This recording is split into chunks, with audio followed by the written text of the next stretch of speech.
Make it speedy! Of course, sir. I was just gonna ask you to sell a gun to this child. What?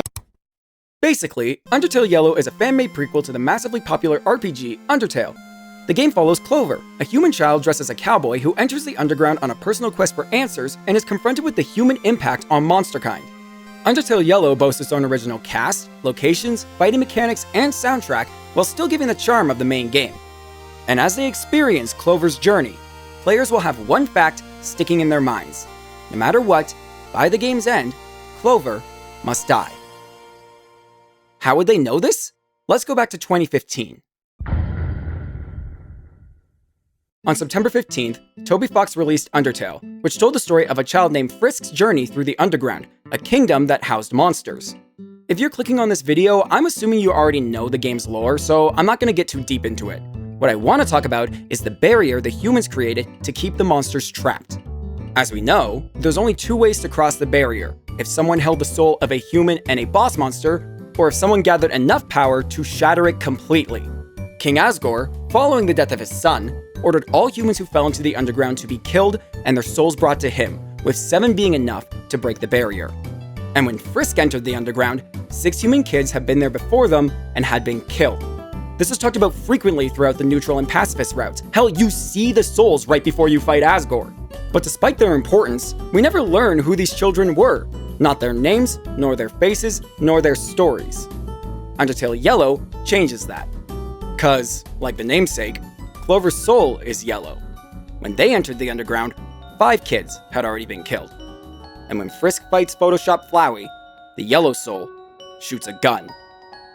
So how would that affect you? Knowing that with every step forward, your character walks closer to death. This is the story of Clover, the 7th fallen human, the 6th captured soul, the soul of justice.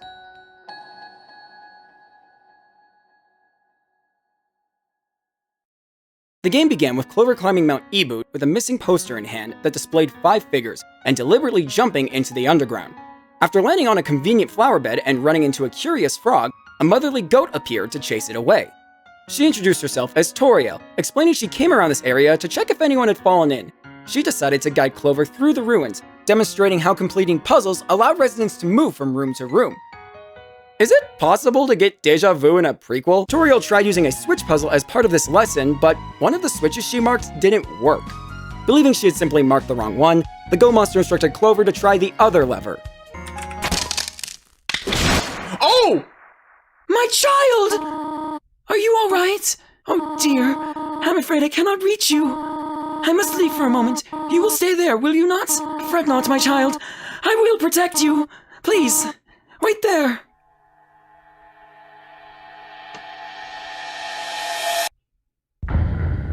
Well, that's different. That's definitely different. Clover landed on another convenient flower bed, finding themselves posterless and in a lower part of the ruins. Moving upwards, they met a talking flower named Flowey, who introduced them to the dangers of battles, using their pellets as a demonstration. Wait, what? He also offered to save for Clover, meaning he could undo anything bad that happened to the human. With a final warning about the ruins as monsters, puzzles, and King Asgore, Flowey left Clover to their exploration. He's nice? The lower ruins, also known as the Dark Ruins, weren't much different than the regular ruins, containing the starting batch of monsters, puzzles, and a mini-boss in the form of a bat who just wanted peace and quiet. Although I don't recall the regular ruins having a random corn maze in one room. During their travels of the underground, Clover kept encountering a hooded figure. They seemed to be rehearsing meeting someone and worried about some kind of event occurring again. Strangely, despite never meeting, the sight of Clover caused them distress. At one point, Clover found the figure outside of a building, and they told the human to leave before rushing inside. It's through this building their name was revealed: Dalv. Clover followed Dalv inside, who mistakenly believed the human was someone from his past, and they had come back to finish the job. Despite Clover's confusion, the monster seemed certain in his assumption, and he would not allow his home to be invaded by his past tormentor.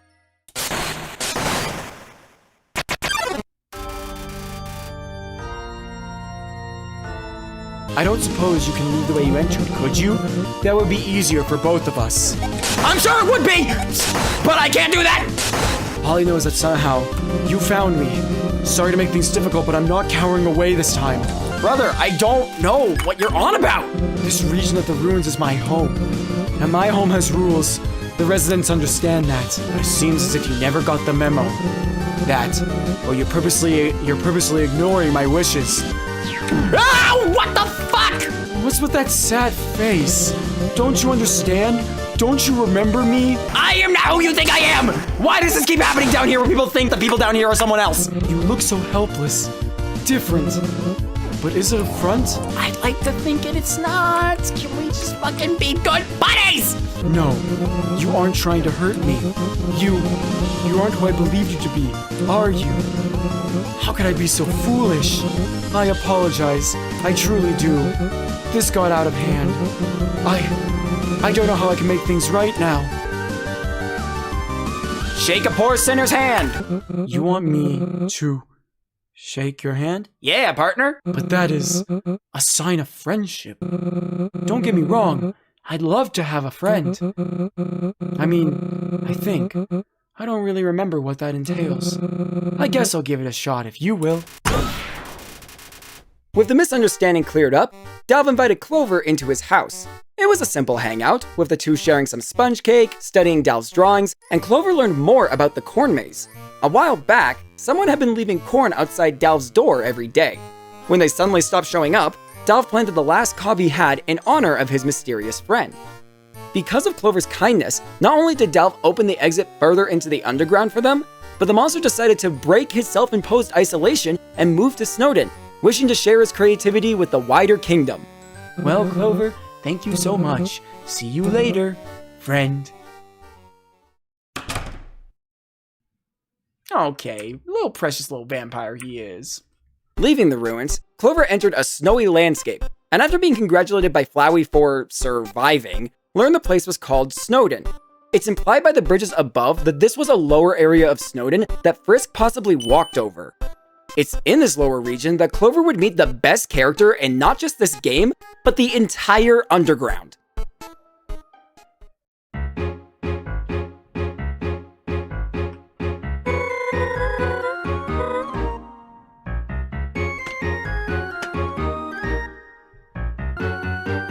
You can't tell me that's not a friend. You cannot tell me that's not a friend. Recalibrating the lava rock puzzle? Check.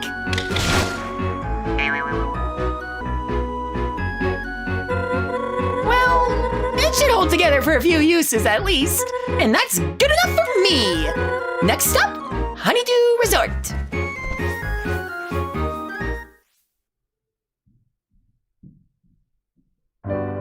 Guys, they fly now. A sign on the best efforted puzzle revealed the monster's name was Martlet, and it was clear from the get-go that she put 120% into everything, from ensuring puzzlers had super detailed instructions to going through all the protocols needed to turn a ruin into a puzzle location. There was no denying this bird was determined to do her job right. Granted, watching over Lower Snowdin had to be a pretty chill job, what with its adorable creatures, street game roadblocks, and a cozy resort that every winter wonderland needs. I love Girlies as much as the next person, but it doesn't have a jazz band performing soundtrack remixes. Yo, they are smashing those drums. Clover's trek through Martlet's wood-based puzzles culminated in them coming face-to-face with her at her guard post. While she first thought they were a lost monster, the guard quickly recognized them to be human due to them wearing a hat. Whatever works, I guess. Anyways, she stepped forward and prepared to oh my god, she pulled out a guidebook before starting a fight. I love this part so much! Martlet of the Royal Guard has encountered a human. Prepare to apprehend. Protocol 1, be courteous and allow your opponent the first attack. Maybe that's why Sans isn't from the Royal Guard. What if I ignore that? I don't think I'm supposed to be helping you, but that was supposed to be your turn. It's okay, I spaced out and missed stuff like that all the time. I'll let you go again. I'll spare you. Hold on, I have the guidebook on me. I'll check what to do when someone doesn't actually attack. You can just, take another turn. Go for it. Hit me as hard as you can. Maybe I rush. Aha! Royal Guards are to proceed to the next step without hesitation. Oh, does that count as hesitation? What? Protocol 2? My attack? Whoa! Whoa! Holy crap! That was only a warm-up. Prepare for the Royal Guard Gauntlet. Oh, Jesus Christ!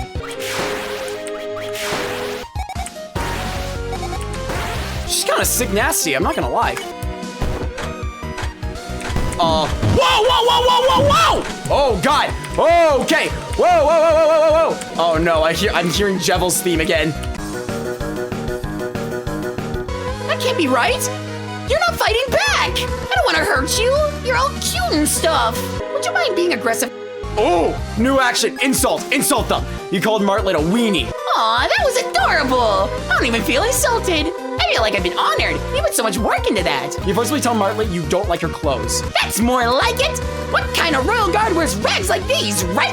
It's not like I stayed up all night sewing them or anything. You saw Martlet's job performance. I have to say, you're not wrong about that one. I've kind of been on probation for a while. No, okay, come on. Or a misstep and I can say goodbye to Royal Guarddom. When they find out how much I hesitated here, I'm doomed. I mean, I specifically said don't hesitate. I got it! Martlet decided to help Clover avoid the Royal Guard and make it to Asgore, believing, like her, the king would be swayed by the child's cute face. She introduced them to the UG Aviator, or Ava, as their vehicle to Hotlands, and apologized for attacking Clover.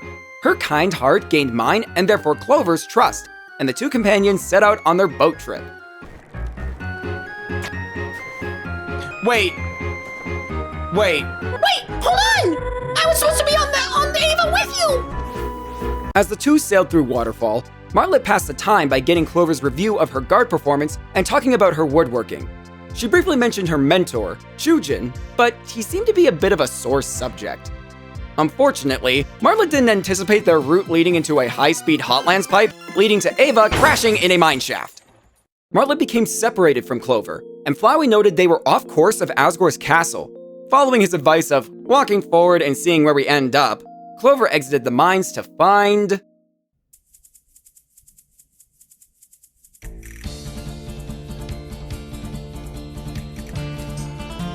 Are you fucking kidding me? You'll fit right in with that attire, goddamn right! Just like the Wild West of yore, the dunes and its residents were no joke. Giant machines created by the locals for mundane purposes that also created natural disasters. The East Mines and its lunatic staff, from scalpers to lazy dickheads to people on the breaking point to people who couldn't find their hard hat. Actually, that guy was fine. I would get scrambled too in this environment. And don't get me started on the dude in a luchador outfit who might block your path and challenge you to a dance battle, Guitar Hero style.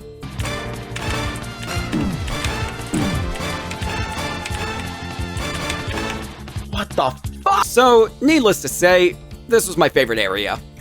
Eventually, Martlet reunited with Clover, who berated herself for leaving them to wander the dunes alone. Seeing how capable Clover had been, however, Martlet decided to be their backup. Moving further through the desert landscape, the pair came across two neighboring towns. The first was Oasis Valley, a relaxing little community much different to its chaotic surroundings. It didn't have much, with some areas even being locked off, but there was a cafe with a Mew Mew arcade game. Just down the trail was the Wild East, where the duo was immediately confronted by thematically appropriate characters. Their antics made Martlet nervous, and the entrance of their boss certainly didn't quell any concerns. The name's Northstar. I run this town. Not alone, of course. These fine monsters are my posse. Together, we are...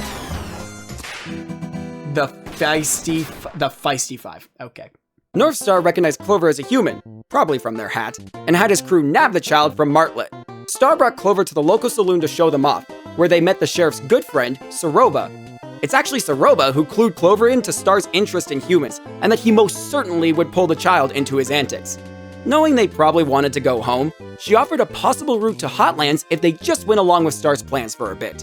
Well, turned out Star's plans were to make Clover his deputy, but the human had to prove themselves first. And that required Clover getting some new drip. Make it speedy! Of course, sir. I was just gonna ask you to sell a gun to this child. What? No.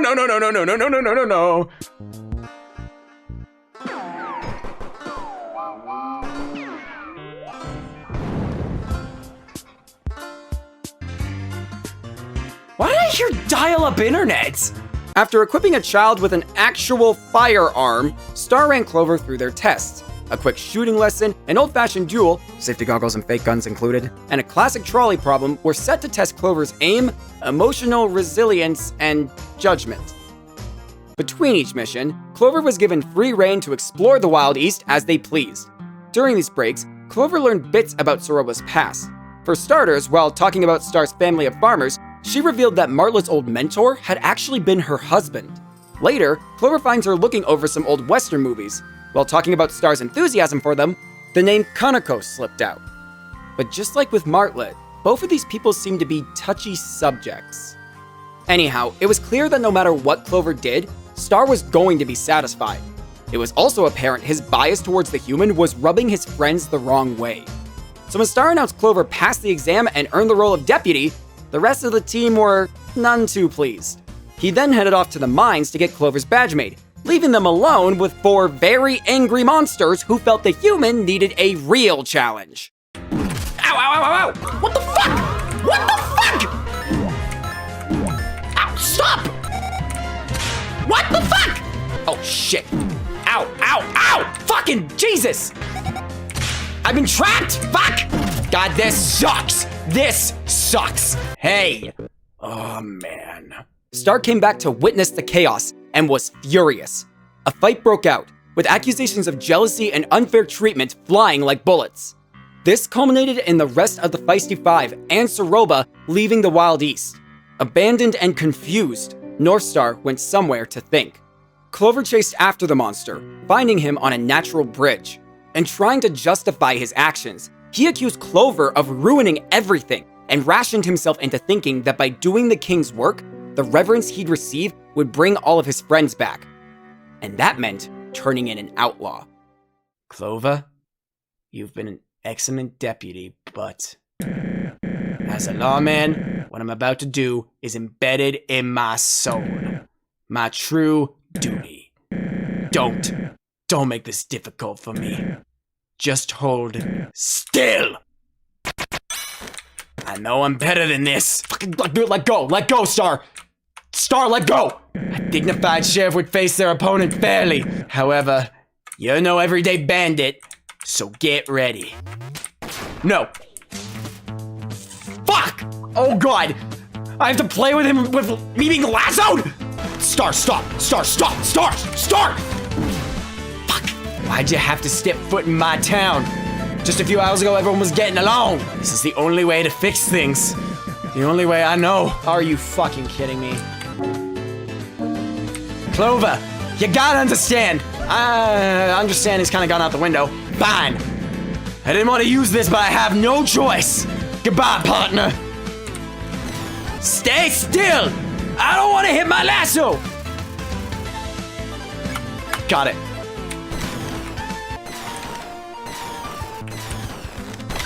There it is. There it is. No. No way. Outsmarted by a deputy? At least it's a fair showdown now. Time for a real duel. Duel, you fool. Jesus Christ, he's got so many shots going off. God damn it. Oh God. Jesus Christ, dead eye shot, fuck me. Hello there. Cease, ya gun fucking wielding maniac. Oh, Jesus, I have no idea how I does that. Jesus Christ, he's nuts! One. I have one left in my chamber.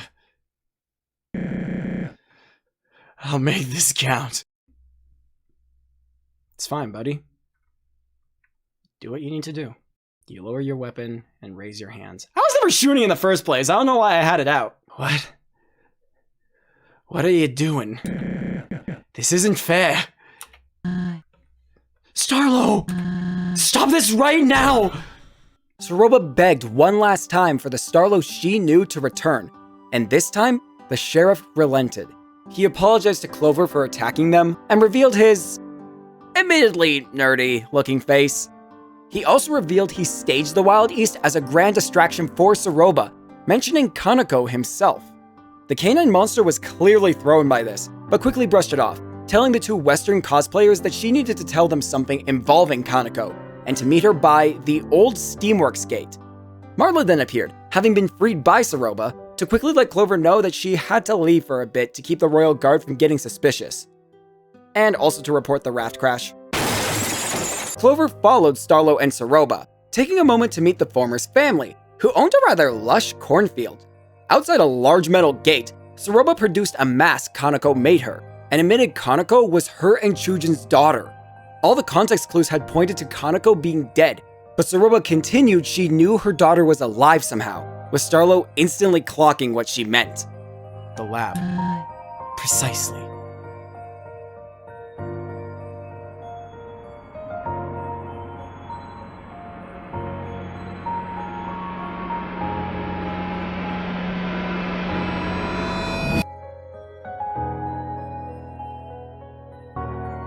I'm gonna be real, I just felt my vision go fucking wobbly. Saroba told Clover that she had sent her daughter to the lab in Hotlands after she fell down, and hadn't heard anything back.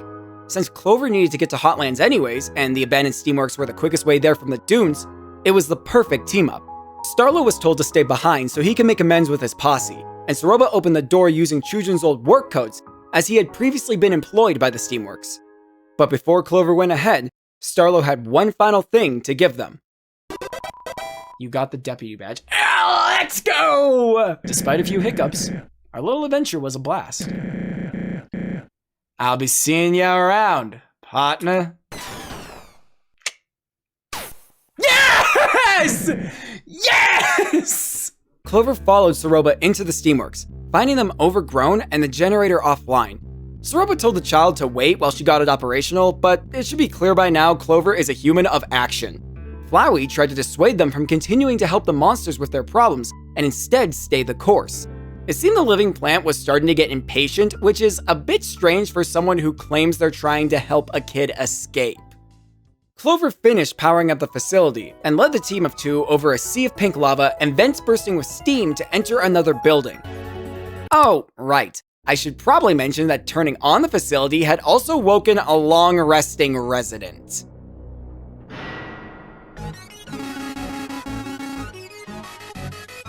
Oh fuck!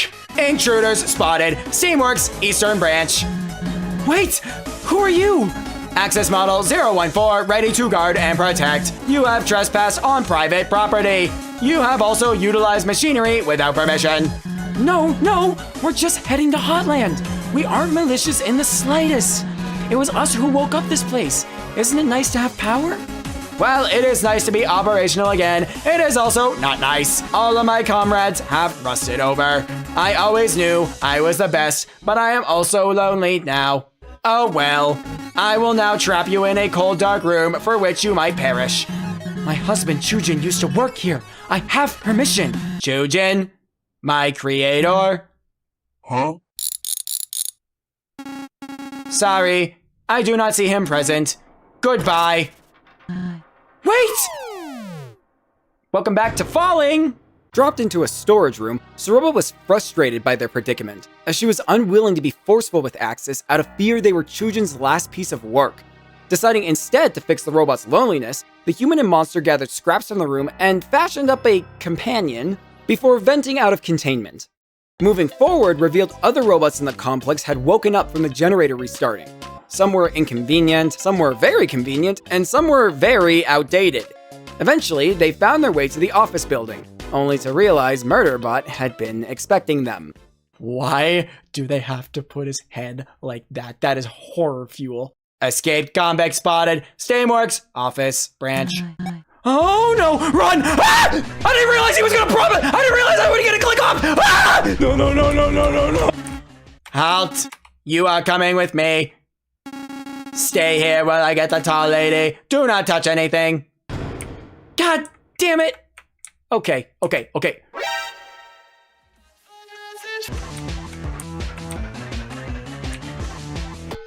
god! Okay. Clover, the lockers! Follow me! Are you fucking kidding me? No, do not. How?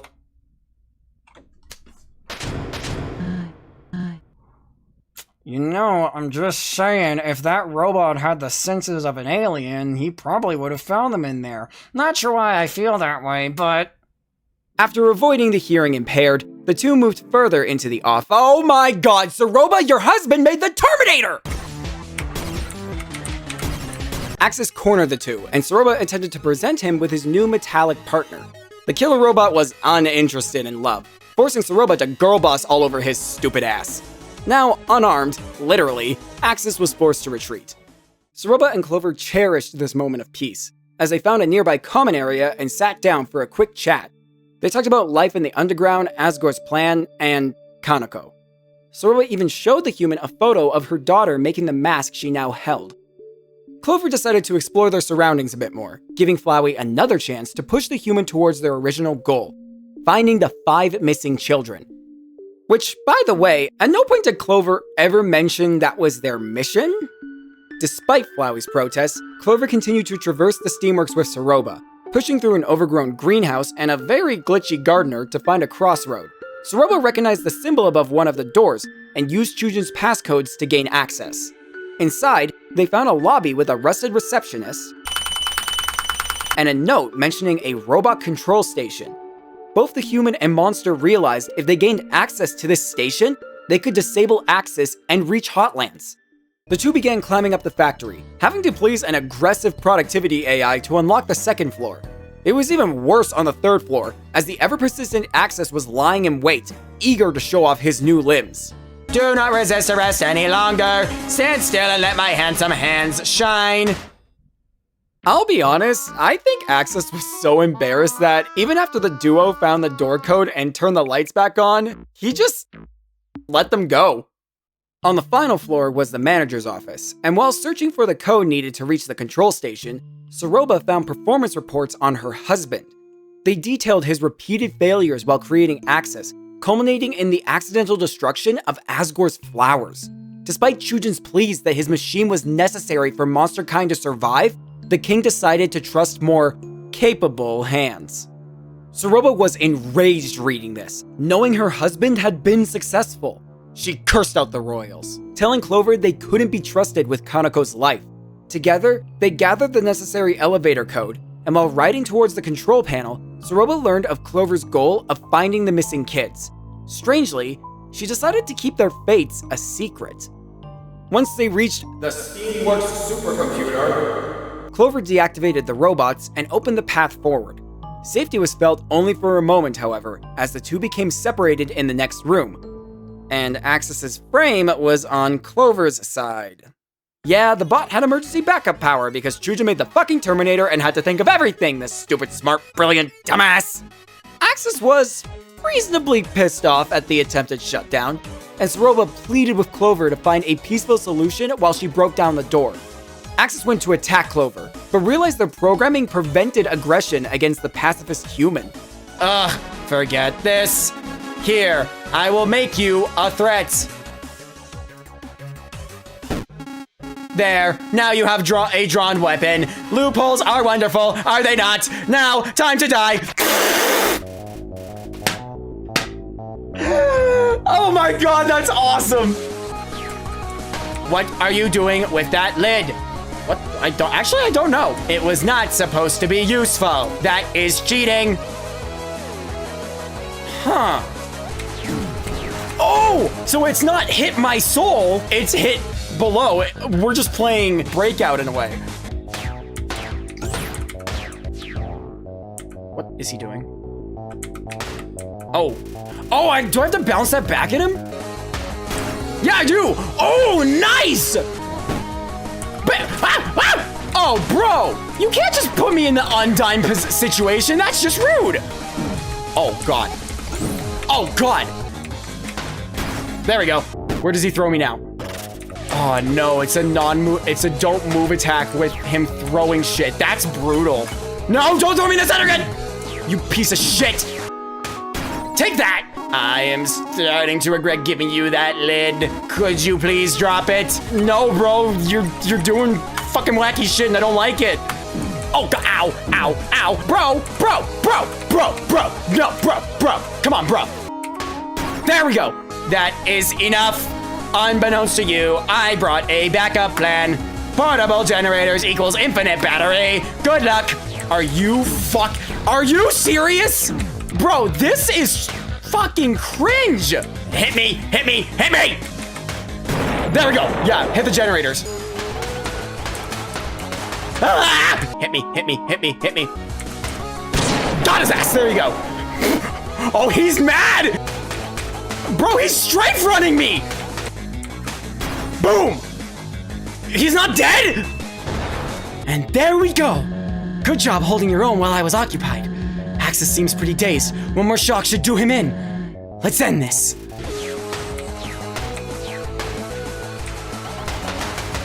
Okay. Boom!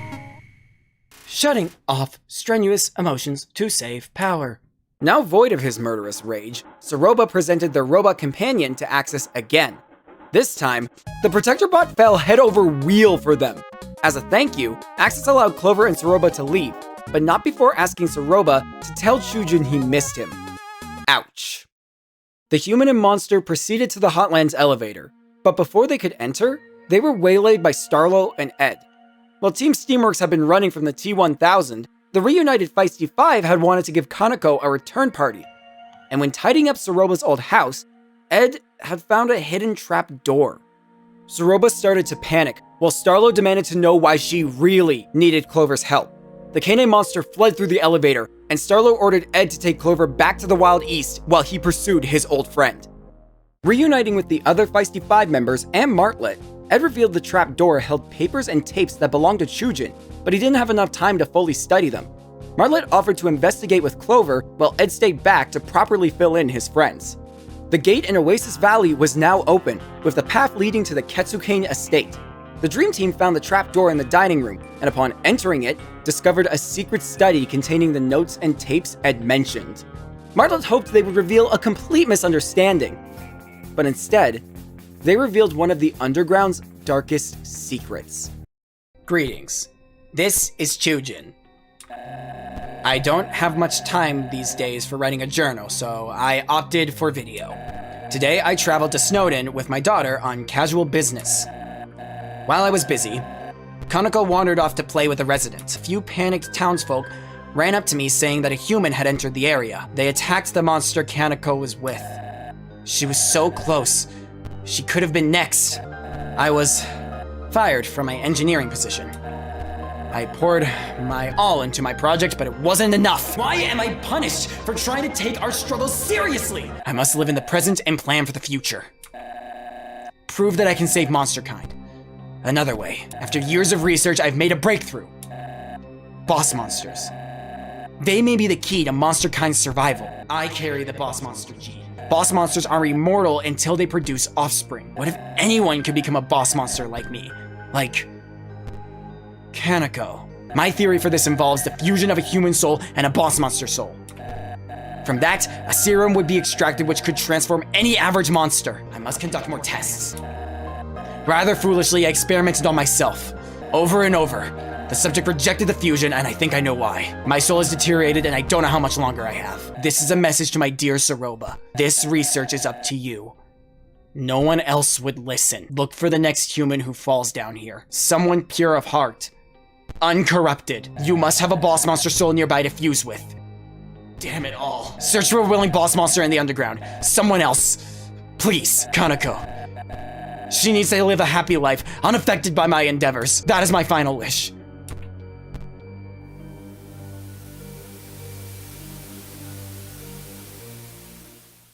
At least he's leaving Kaneko out of it. I don't know if she is left out of it. That's the thing. Horrified by her mentor's actions, Martlet marched Clover outside, and the others were told of Saroba's plan. Martlet decided to scout ahead and meet Clover in Hotlands, and despite some protests, Ace convinced everyone to have faith in the young human. After everyone left, Flowey couldn't resist getting in a "I told you so," but instead of pushing Clover back towards Asgore, thought it would be interesting to see where this led. Clover made it back to the Steamworks, vented up to the elevator, and headed for Hotlands.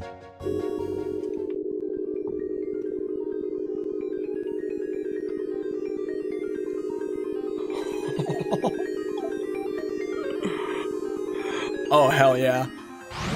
Oh, hell yeah. Oh my god. Hotland music slaps so much.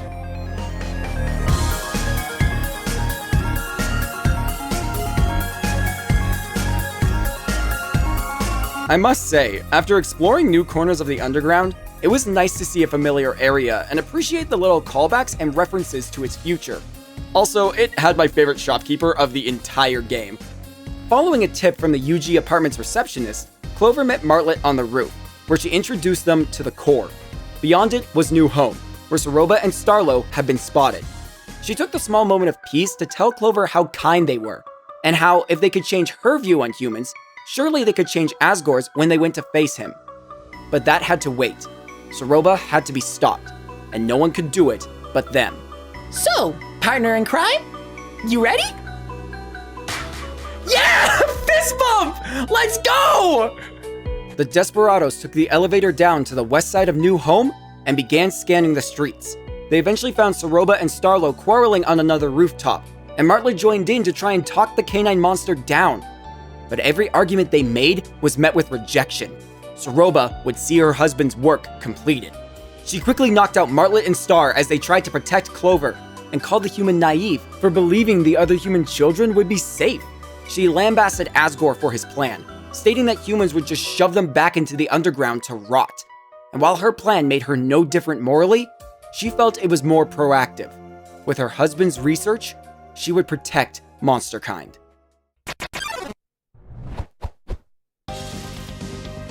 No turning back. Ah, well, let's see about that. Yep. Jesus, she is strong. Oh god, she's tough! There we go, nice. Why? If I don't succeed, it's over! Jesus! Okay, die! Maybe don't. Oh, I'm so stupid! Just die! Jesus. Oh, fuck! Damn, she fights dirty. Uh-oh. Why does she look like that? Whoa! Dude, Azrael boss fight moment.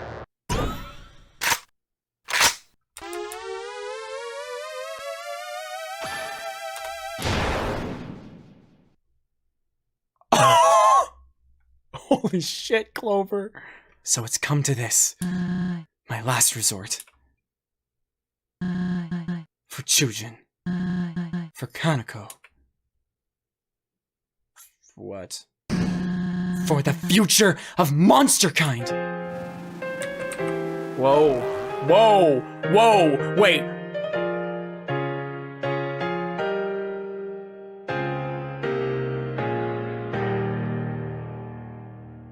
What's happening?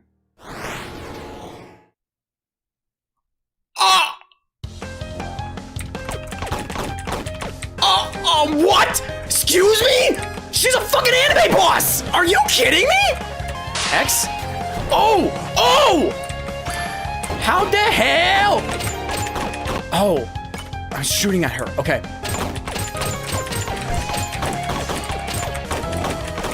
This has to be the pacifist route. This has to be the true pacifist route. This is like Azrael level boss fight. There.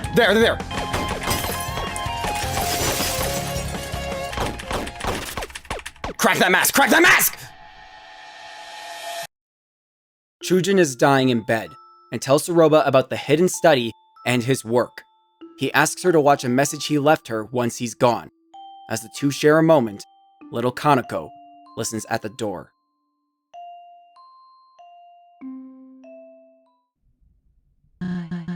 What? What was that? Were you in my head just now? You have no rights! Phase 3? Phase 3? Are you kidding me?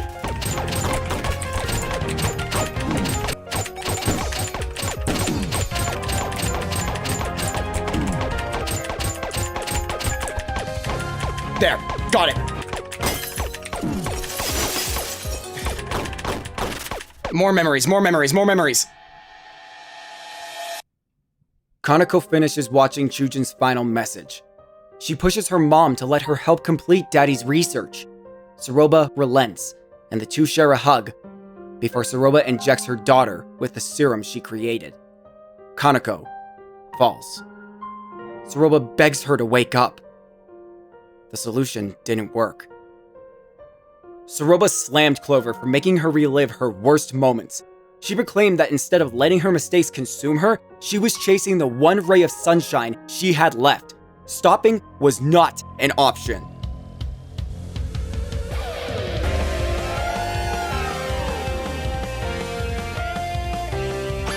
Oh my god, is this hopes and dreams? Dude, I just got major chills.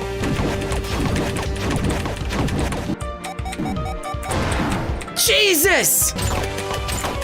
Fuck! Okay, well, it's hard, you know? Oh, God! Okay. God! Fuck! This is so hard. This is so hard.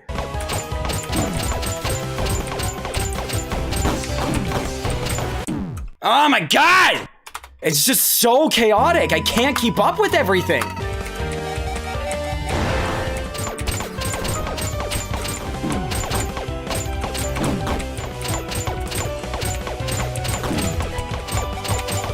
There, we're there, we're there! Break the mask!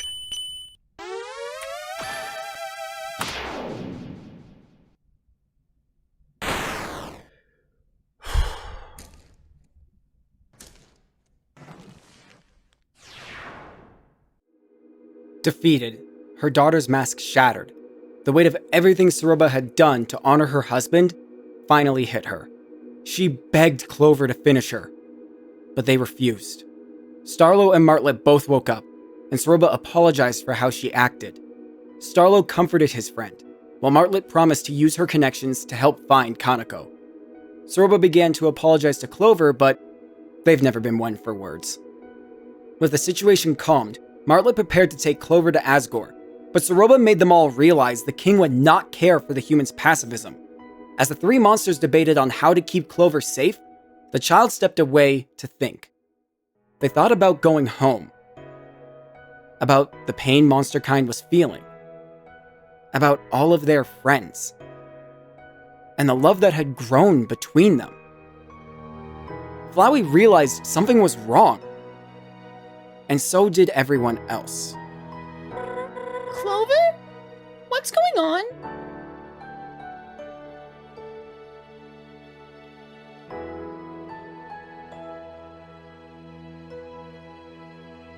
Clover's not...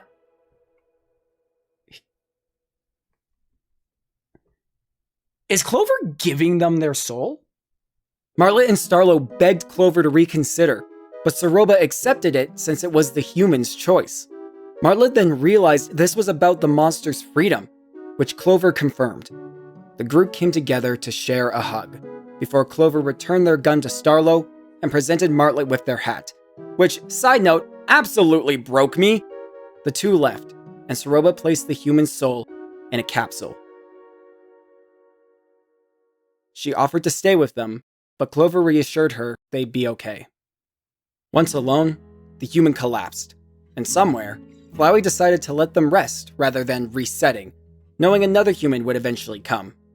This obviously confirmed Flowey had his own plans the whole time, but what else is new? The flower left, promising the human they would meet again. With the last of their strength, Clover crawled to the wall of the roof, laid back, and died. Sometime afterwards, Martlet was in Waterfall, preparing another raft. Using it to speak to her lost friend, she revealed Asgore offered her a promotion, but she decided instead to quit the Royal Guard to pursue more important causes. Starlo and Saroba arrived, and Starlo placed Clover's gun alongside the human's hat. Saroba then revealed she had found and invited another friend of Clover's, Dalv, who told the group he was the first person Clover met when they fell down. They accepted him warmly, before Martlet asked if everyone was ready to send Clover off. Oh, wait a second. I want to place one more thing.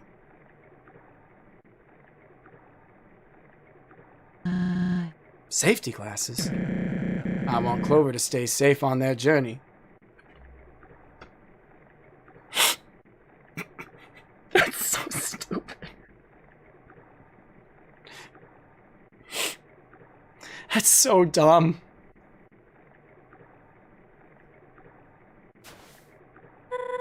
There you go. Goodbye, friend. Thanks for all you've done. See you around, kid.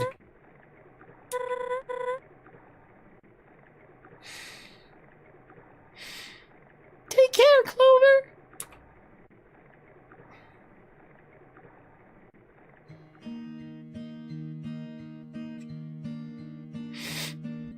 Undertale Yellow is the story of a young human who jumped into the underground to save 5 children and ended up sacrificing themselves to save countless monsters. Clover's soul may be that of justice, but Undertale Yellow truthfully is similar to the main game in its reoccurring theme, which is love. No, not the acronym, real love.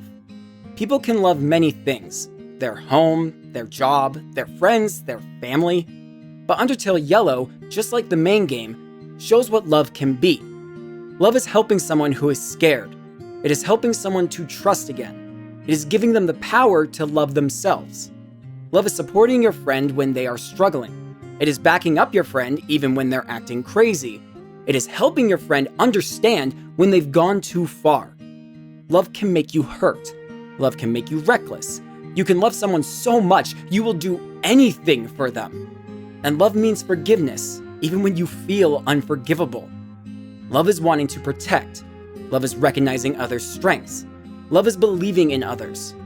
And love is changing your mind when someone you love shows you you are wrong. The most heartbreaking things that Undertale and Undertale Yellow shows us is love is sacrifice, and a child's love is more powerful than anything. I think we as people need to do better at preserving that childish love inside of us. It's not suppressed, it's not filtered, it's not tainted. It just is. But Undertale Yellow shows us the most heartwarming truth about love. That even when we're gone, love doesn't fade. Even in death, your love can still help. It can still save. It's still powerful.